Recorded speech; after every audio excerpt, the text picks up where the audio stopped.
വഖഫ് ഭേദഗതി നിയമം ചോദ്യം ചെയ്ത് സുപ്രീം കോടതിയിൽ സമർപ്പിച്ച ഹർജിയിൽ സമസ്തയ്ക്ക് വേണ്ടി മുതിർന്ന അഭിഭാഷകനും രാജ്യസഭാ അംഗവുമായ അഭിഷേക് മനു സിൻവി ഹാജരാകും. അഭിഭാഷകനായ PS സുൽഫിക്കർ അലി മുഖേനയാണ് സമസ്ത ഹർജി നൽകിയത്.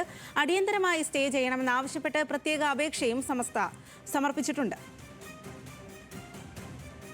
കൂടുതൽ വിവരങ്ങളുമായി അനൽക സൈദാണ് ചേരുന്നത്. അനൽക, മുതിർന്ന അഭിഭാഷകനെ തന്നെയാണ് സമസ്തയ്ക്ക് വേണ്ടി ഹാജരാകാനായി ഏൽപ്പിച്ചിരിക്കുന്നത് എന്നുള്ളതാണ് ഈ ഒരു ഹർജിയിൽ വളരെ ശക്തമായി തന്നെ എതിരിടാൻ തന്നെയാണോ സമസ്തയുടെ തീരുമാനം?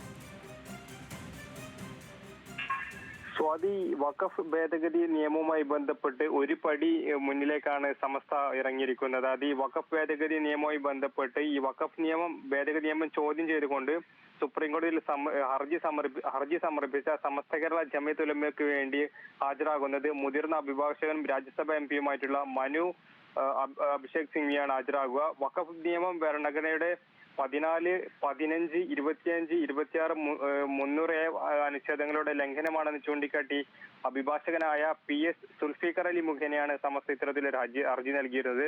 അതോടൊപ്പം നിയമം അടിയന്തരമായി സ്റ്റേ ചെയ്യണമെന്നാവശ്യപ്പെട്ട് പ്രത്യേക അപേക്ഷയും സമസ്ത സമർപ്പിച്ചിട്ടുണ്ട്. കൂടാതെ ഹർജി അടിയന്തരമായി പരിഗണിക്കണമെന്ന് വാദം കേൾക്കണമെന്നുള്ള ആവശ്യം ഉന്നയിച്ച് മുതിർന്ന അഭിഭാഷകൻ അഭിഷേക് സിൻവി ചീഫ് ജസ്റ്റിസ് സഞ്ജീവ് ഖന്ന മുമ്പാകെ നാളെ സമസ്തയ്ക്ക് വേണ്ടി ഹാജരാകുകയും ചെയ്യുന്നുണ്ട്. അതോടൊപ്പം തന്നെ വഖഫ് വസ്തുവകകൾ സർക്കാർ സ്വത്തുക്കളാക്കി മാറ്റുക ലക്ഷ്യത്തോടെയുള്ള 35 ഭേദഗതികളാണ് നിയമത്തിൽ കൊണ്ടുവന്നിരിക്കുന്നതെന്നാണ് സമസ്ത ഹർജിയിൽ ചൂണ്ടിക്കാട്ടുന്നത്.